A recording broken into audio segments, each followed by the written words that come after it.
अभी पढ़ेंगे डायोड का वाइसन, इसको अंग्रेजी में बोलते हैं बाइजिंग ऑफ डायोड।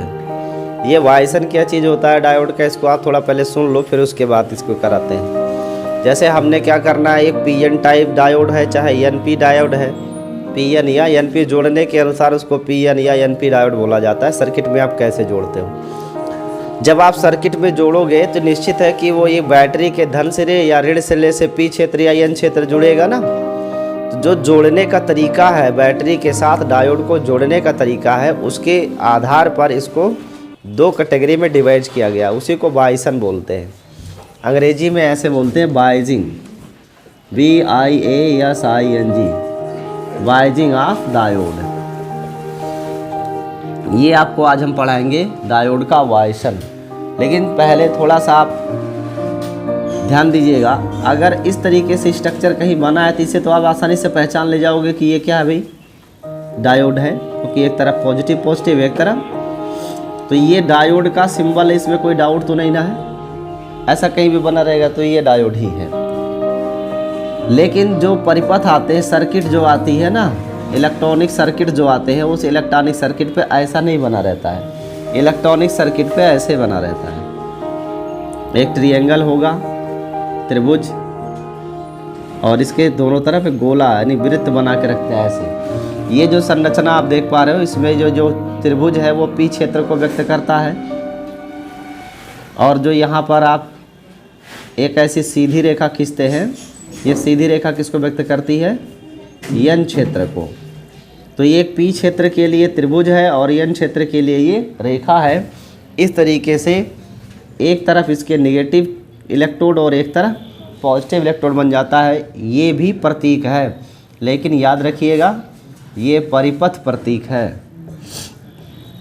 तो डायोड का परिपथ प्रतीक ये है जैसा कि यहाँ बना हुआ है, ठीक है। इसमें से त्रिभुज किसको व्यक्त करेगा, पी क्षेत्र को, और ये जो सीधी रेखा है किसको व्यक्त करेगी, एन क्षेत्र को। यह एक साधारण डायोड है। कौन सा डायोड है, साधारण सिंपल डायोड। इसी में एक वैज्ञानिक जेनर थे, उन्होंने आविष्कार किया था डायोड का, उसे जेनर डायोड कहते हैं। जेनर डायोड, उसका जब सिंबल बनाओगे ना तो रहेगा तो सब कुछ ऐसे ही, लेकिन ये जो सीधी रेखा आप खींच रखे हो, ये रेखा ऐसे टेढ़ी हो जाती है ऐसे, ठीक है।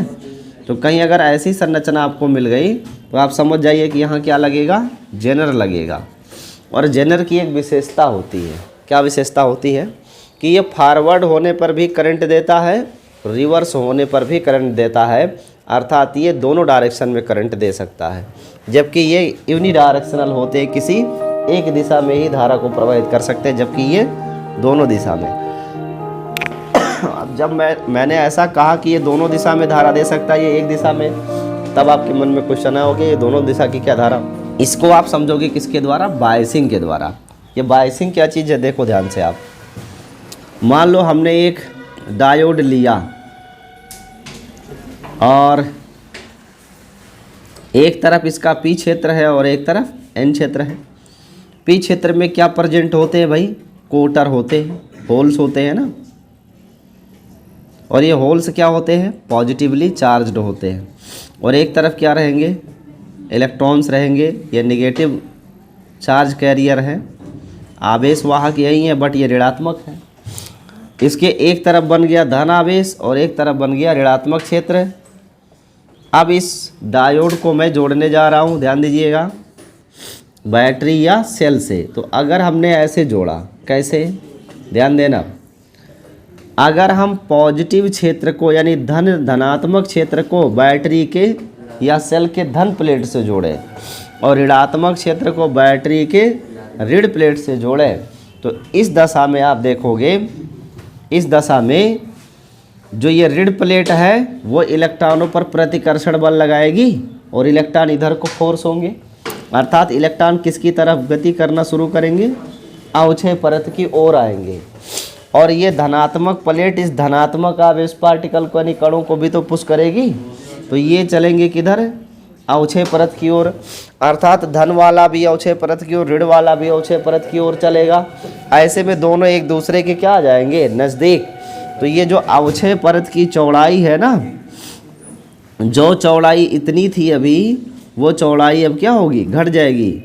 यानी अवक्षय परत की चौड़ाई कम हो जाती है, और अवक्षय परत की चौड़ाई कम होने से रेजिस्टेंस क्या होता है, कम हो जाता है, और रेजिस्टेंस कम हो जाएगा तो हमको मैक्सिमम करंट यहाँ से प्राप्त होगी।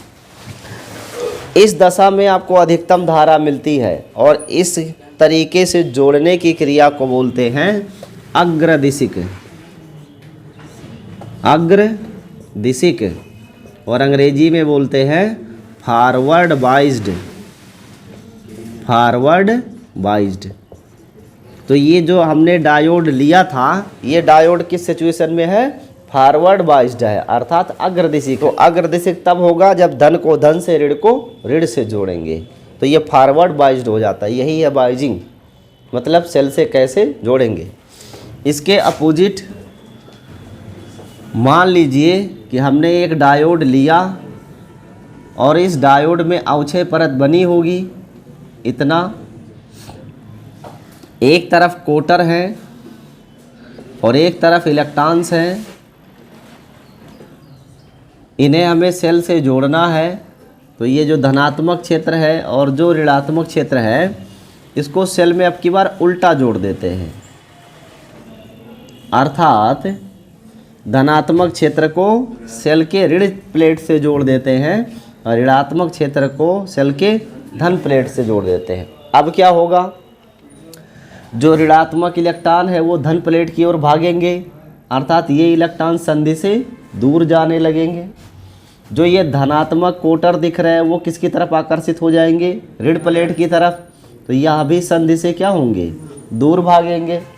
अगर आपने उल्टा जोड़ा धन क्षेत्र को ऋण प्लेट से, ऋण क्षेत्र को धन प्लेट से, तो कोटर और इलेक्ट्रॉन दोनों एक दूसरे से क्या होंगे, दूर जाएंगे, और दूर जाएंगे तो अवक्षय परत की लंबाई क्या होगी, अवक्षय परत की चौड़ाई बढ़ जाएगी।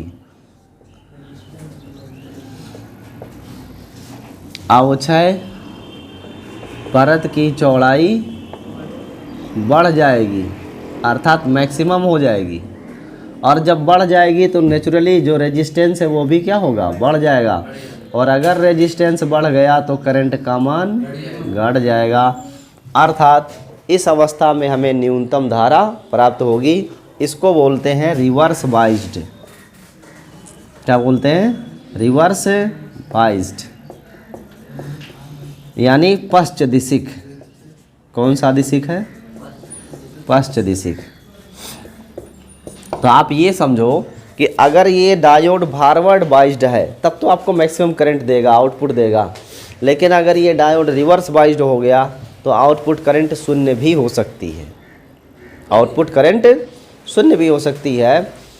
इस अवस्था को रिवर्स बाइज्ड कहते हैं, और रिवर्स बाइज्ड होने पर जो आउटपुट करंट की वैल्यू है वो क्या हो जाती है, जीरो। आउटपुट करंट मतलब जंक्शन करंट की वैल्यू क्या हो जाएगी, जीरो, अर्थात इस संधि से होकर कोई भी धारा हमें प्राप्त नहीं होगी, क्योंकि कोई भी इलेक्ट्रॉन या कोटर संधि को पार नहीं कर रहा है, अपितु संधि के विपरीत भाग रहा है, तो यहाँ हमें कोई धारा नहीं मिलेगी। तो ये रिवर्स बाइज्ड हो गया, और ये क्या है, फॉरवर्ड बाइज्ड है। इस समय ज़्यादा धारा मिलेगी, नहीं, ये आर मिनिमम रहेगा, न्यूनतम प्रतिरोध होगा, क्योंकि जो डायोड की चौड़ाई ज़्यादा थी अब वो ऐसा फॉरवर्ड बाइज्ड होने की वजह से क्या होगी, कम हो जाएगी, तो आपको जो जंक्शन करंट है वो मैक्सिमम प्राप्त हो जाएगी। क्या आप मेरी बात समझ पाए? तो एक डायोड को सेल के साथ कैसे जोड़ते हो आप, धन क्षेत्र को धन प्लेट से, ऋण क्षेत्र को ऋण प्लेट से। अगर समान क्षेत्र को समान धनात्मक या धनात्मक से ऋणात्मक को ऋणात्मक से जोड़ते हो तो ये फॉरवर्ड है, और धनात्मक को ऋणात्मक प्लेट से और ऋण क्षेत्र को धन प्लेट से जोड़ दे तो ये क्या है, रिवर्स है। इस जोड़ने के क्रम पे जो संधि से धारा मिलती है उसका मान अलग अलग होता है। जब फॉरवर्ड बाइज्ड होता है तो मैक्सिमम करंट मिलती है संधि से होकर के, और जब रिवर्स बाइज्ड होगा तब कोई करंट नहीं मिलेगी। तो इसका मतलब है कि यहाँ जो डायोड आप देख रहे हो ये सिंपल डायोड है जो सिर्फ एक डायरेक्शन में धारा को दे सकता है। ध्यान से सुनना मेरी बात, फॉरवर्ड होने पे करंट मिल रही है ना, रिवर्स होने पे कोई करंट आपको नहीं मिलेगा। किसके लिए, साधारण डायोड के लिए, सिंपल डायोड है। वैज्ञानिक जेनर ने अथक परिश्रम किया और इम्प्योरिटी का लेवल घटा बढ़ाकर ऐसा एडजस्ट किया कि एक नया डायोड जन्म ले लिया जिसका नाम है जेनर डायोड। ये जेनर डायोड फॉरवर्ड होने पर भी उतनी ही धारा देता है और ये रिवर्स कर दो तब भी धारा देता है। बात समझे कि नहीं? अभी मैंने कहा ना कि डायोड दो टाइप के यहाँ हैं, साधारण और जेनर। जो साधारण डायोड है वो यहाँ आपको मैंने बना के बताया कि अगर फॉरवर्ड होगा करंट मिलेगी, रिवर्स होगा करंट नहीं मिलेगी। ये कौन सा डायोड है? Simple diode. और अगर जेनर की बात करो तो फॉरवर्ड होने पर भी करंट मिलेगा, रिवर्स होने पर भी करंट मिलेगा, लेकिन करंट का डायरेक्शन चेंज होगा। अगर फॉरवर्ड होने पर निगेटिव से पॉजिटिव को मिलता है तो रिवर्स होने पर पॉजिटिव से निगेटिव को मिलेगा। और जेनर के आ जाने से स्विचेज की संख्या हो गई है कम। जो स्विच लगते हैं ना इलेक्ट्रॉनिक डिवाइसेज में, वो घट गए हैं। जैसे जिस बटन से टेलीविज़न को आप ऑन करते हो उसी बटन से टेलीविज़न ऑफ भी हो जाता है। दोनों काम नहीं कर रहा है, स्विच ऑफ स्विच ऑन, एक ही बटन दो फंक्शन कर रही है। तो वहाँ कौन सा डायोड लगा है? जेनर लगा हुआ है। रिवर्स में भी काम करता है और फॉरवर्ड में भी काम करता है। अब जेनर से भी ज़्यादा हाई टेक्नोलॉजी आ गई है, क्रिस्टल डिस्प्ले जिसको बोलते हो। ये आपका LCD पैन, ये है मोबाइल टच स्क्रीन वाली है। एक ही टच स्क्रीन पे सारे कीज, सभी कुंजियाँ आपको एक ही स्क्रीन पे मिलती है। चाहे स्विच ऑफ करो, चाहे स्विच ऑन करो, चाहे वॉल्यूम बढ़ाओ, चाहे डिस्प्ले हटाओ, चाहे DP लगाओ, जो भी करना करो, एक ही प्लेट रहेगा, उसी पे ऐसे ऐसे करते रहो। ये उससे भी आगे की क्या है? टेक्नोलॉजी है। तो वहाँ जेनर का कॉम्बिनेशन यूज़ करते हैं। क्या आपको ये बात समझ में आई? फॉरवर्ड कब होगा? फॉरवर्ड कब होगा? जब पॉजिटिव क्षेत्र को पॉजिटिव से निगेटिव को निगेटिव से जोड़ेंगे तो फॉरवर्ड बाइज्ड कहा जाएगा। और जब फॉरवर्ड बाइज होगा तो अवक्षय परत की चौड़ाई कम हो जाएगी और अधिकतम धारा आपको संधि से होकर के मिलेगी। जब रिवर्स बाइज्ड करेंगे तो रिवर्स बाइज करने के लिए पॉजिटिव प्लेट से निगेटिव को जोड़ दो क्षेत्र को और निगेटिव क्षेत्र को पॉजिटिव से, यानी उल्टा कर दीजिए। तो ये रिवर्स हो गया। ऐसे में अवक्षय परत की चौड़ाई बढ़ जाएगी और तब संधि से मिलने वाली धारा शून्य भी हो सकती है या न्यूनतम हो सकती है। जेनर इसका क्या है? एक अपवाद है, इसे ध्यान में रखिएगा। जेनर डायोड एक इसका क्या है? अपवाद है, एक्सेप्शन है। क्या आपको ये बाइजिंग समझ में आया? नोट कर लीजिए।